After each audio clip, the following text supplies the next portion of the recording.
You're ready for this? Yo, who's the daddy?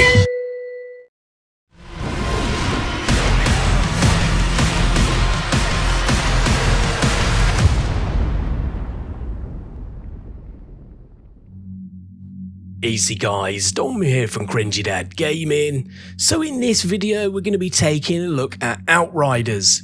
Is it good? Should you buy it? And that's what we're going to be discussing. Now the game comes from developers People Can Fly. Now these guys have been not only involved in the creation of some of the Gears of War games and also Fortnite, but they also produced Bulletstorm. So some quality games under their belt already, and will this translate across into this game? So we're going to be discussing the overall story elements, and we're also going to be looking at the graphics, the gameplay, and the sound design of the game, which is everything that really pulls the game together. So you are an Outrider who is part of an elite guard sent to Enoch, which is a new planet that we're looking to inhabit as the human species after we've destroyed Earth. Of course, we've destroyed Earth, what do you expect? And you are sent with a research team to the planet to be able to collect data from probes. These probes have been sent to the planet to make sure it is safe for all the colonists to land and colonize the planet. Almost looks like home. That's what worries me. Tanner, I found it. Good work. Get the drives and get the hell out.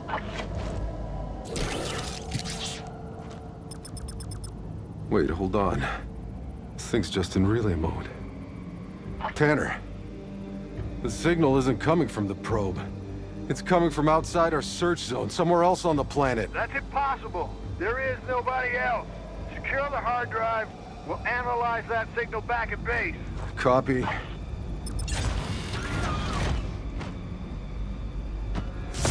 Ah, damn it!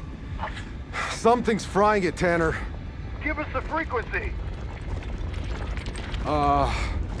Carrier frequency is 9.7 point. Tanner, do you copy? Oh, shit.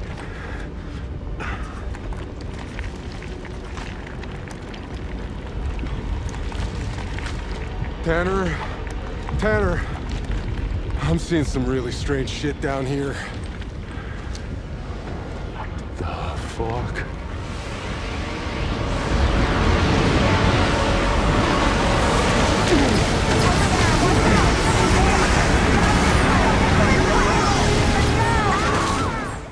Unfortunately, things don't quite go to plan, and after you find some dangers in terms of biohazards on the planet, but also an anomaly storm which kills a lot of your fellow Outriders, one of the chief scientists decides he is still going to cool down the colonists and tell them it's safe to inhabit the planet. Unfortunately, it is not, and after a battle ensues between you and these people who have their own ideas about what they want to do and what is safe, you get injured and get put into cryosleep by one of your fellow team members. We're almost there. You're gonna be fine. Here. Make it happen!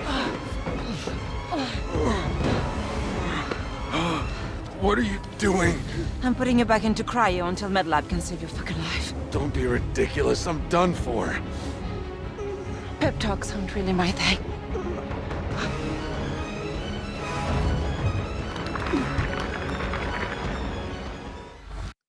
When you finally wake up, which seems like only a short period of time, you find over 30 years have passed, and basically this new planet has gone to shit already. I mean, like, it wasn't bad enough before you was put into cryosleep.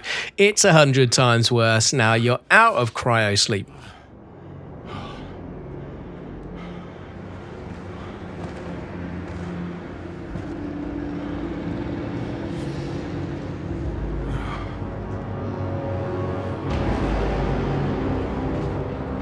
Don't move, asshole!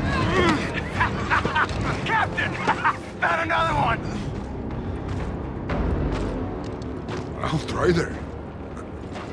because your kind was all dead. Dead?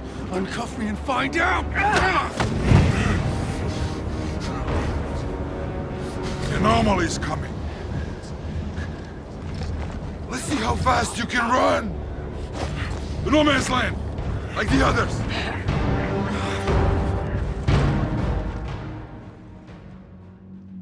There is a separate group of marauders, people who were not happy with how things were on the planet and decided that they're just going to take what they want and do what they want, despite it being pretty horrible for everyone else who's just trying to survive. You do get left and stranded in like a no man's land of the planet where the storm rolls through, and rather than it killing you, it does change you and give you some powers. These powers are one of the core mechanics of the game. It's what really lifts it from being a general third-person shooter into being able to add some extra combat elements, which I really did like. I just thought that adding those powers into the game really gave you an extra element of badassery. So you do get to choose from 4 classes. This would also give potential for playthroughs as a different class at a later time, so just further enhancing kind of your overall replayability of the game. So the 4 classes comprise of Technomancer, Pyromancer, Trickster and Devastator, each with their own gameplay styles. So if there's those of you out there that like the long range combat, then you're going to want to go with the Technomancer. Pyromancer is more medium range and conjures fire, with the Trickster being kind of close quarters combat with stealth elements, and the Devastator being a tank and again kind of close range, ground and pound, really kind of heavy combat, which is the one I decided to go with. So while we were on the subject of the combat, I felt the combat in the game was actually pretty good. It is cover-based combat to a certain extent, so it does feel almost very kind of Gears of War, where you will have to run behind cover and be able to transition between different cover depending on what's going on. I found that the AI enemies were quite well programmed and are quite clever. They will kind of duck and peek out of cover to kind of see where you are. They will try and flank you. There are different enemies, that some of them quite heavily armored, that will just literally just rush you, and it really does give you a feeling of needing to choose what you're doing on the battlefield wisely.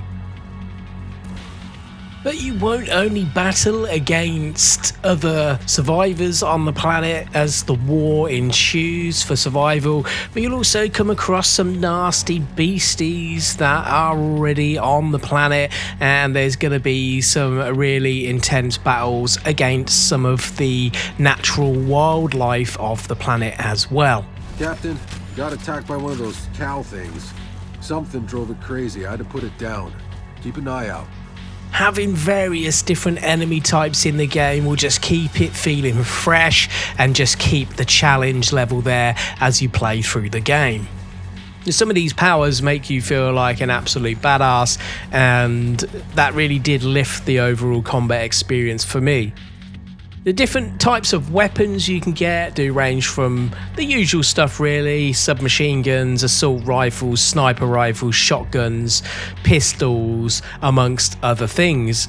And they do vary in kind of like quality levels, so there is an element of looter shooter here and an RPG element in terms of being able to upgrade your stats and your abilities, as well as finding better weapons and armor. There are traders in the game where you can sell and buy new equipment, and you can break down weapons and armor for resources as well, which you can then later spend at other traders. And some of the skills are really good in the game. You know, you can do this ground and pound attack as the Devastator here, where you hit the ground and you pretty much causes a mini earthquake, killing foes within a certain radius. You also get like a rock armor that will allow you to cover yourself in rock so you can deflect weapon damage for a certain period of time. And there's also this other ability where you can literally jump right up into the air and then slam down on your enemies, which is one of my favourite attacks from the Devastator. Now, these abilities can be upgraded in terms of their damage levels. You can also upgrade the damage of your weapons as well, and also things like the amount of damage that you can take overall.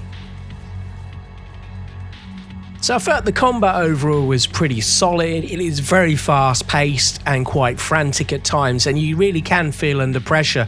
There are some of the boss battles where you will be locked in a small area, and some of these bosses will have similar powers to you. So these guys are known as the Altered, and you are also an Altered, and these guys will have powers that they've taken from the Anomaly Storm, and they can use it against you.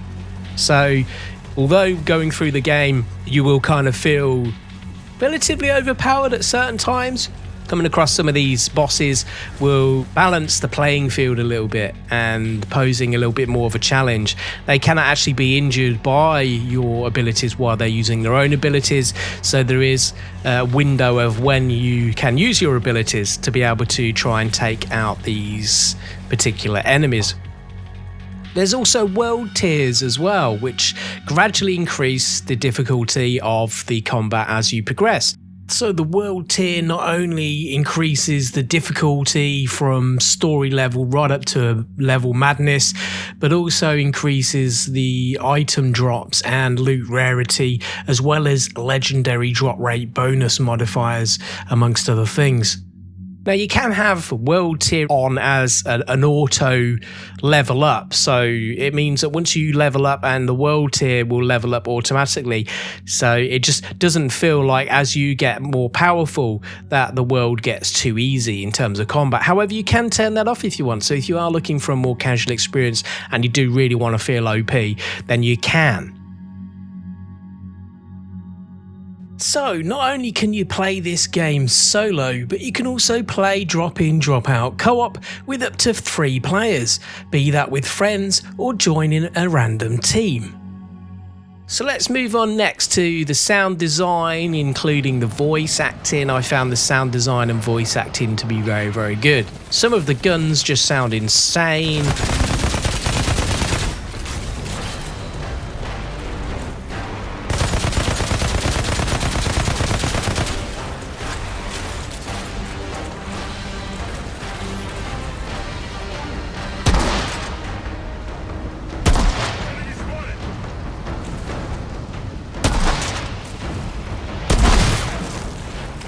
The music is good and very fitting to this kind of action genre. You'll often have kind of fast paced, kind of hard hitting orchestral scores and also some more somber vibes, which really does help paint the picture of a desperate post-apocalyptic planet.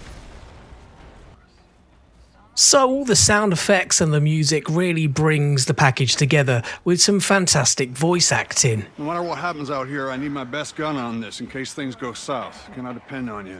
Just tell me what to do, Cap. Our weapons haven't been fired in nearly a century. Why don't you head over to Jakob and get your gear checked, and then be prepared to move out as soon as those probes are located. Any questions? So there are a decent number of missions that you can play through, so not only over 30 hours worth of content in the game, but you can also have side missions as well, which gives you extra challenge and gameplay opportunities to be able to level up and, you know, potentially get new loot. The environmental design graphically was good, it looked very nice, and it did again remind me a little bit of some of the Gears of War vibes in terms of the way the game looks. So that's not a bad thing because the Gears games are quality, as any of you who have played them will know.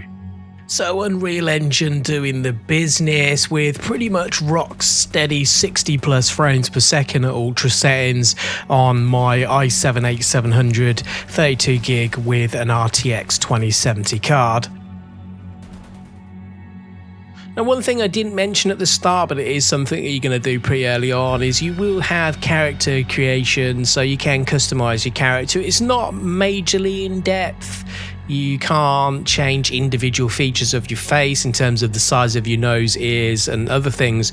You can choose between a male and female character. You can change the face with a few preset options of the head. You change the skin color and eye color, and you've also got a decent amount of options in terms of hair, so hairstyles and beards for the male character, and also some facial markings and piercings, so things like scars and earrings and whatnot. So kind of wrapping all these things up, is the game any good? Well, I'd have to say that I really enjoyed the time that I played within the game. Despite a few disconnects and a couple of crashes to desktop, I did find that the demo that I played of the game was pretty solid. Hopefully they're going to iron out those errors in terms of the disconnects and crashes before the final version is released on the 1st of April 2021. For those of you who haven't already, I would highly recommend getting onto Steam and checking out the free demo that's available for you. You can probably get about 3+ hours gameplay out of the demo, maybe even more if you was to play it through again and choose a different class each time so you can test them all out.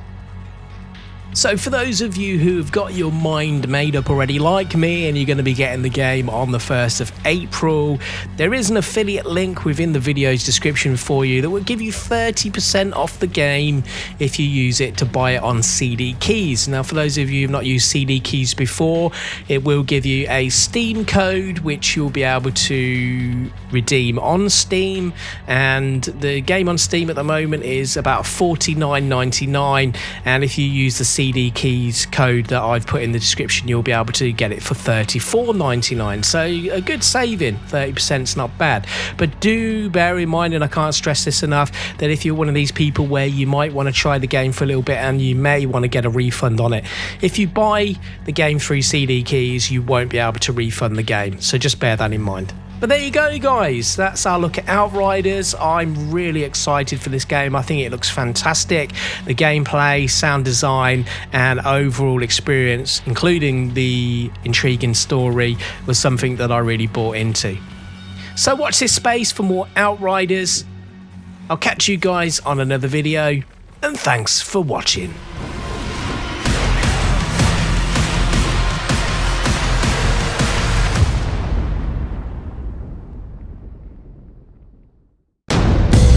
You're ready for this? Yo, who's the daddy?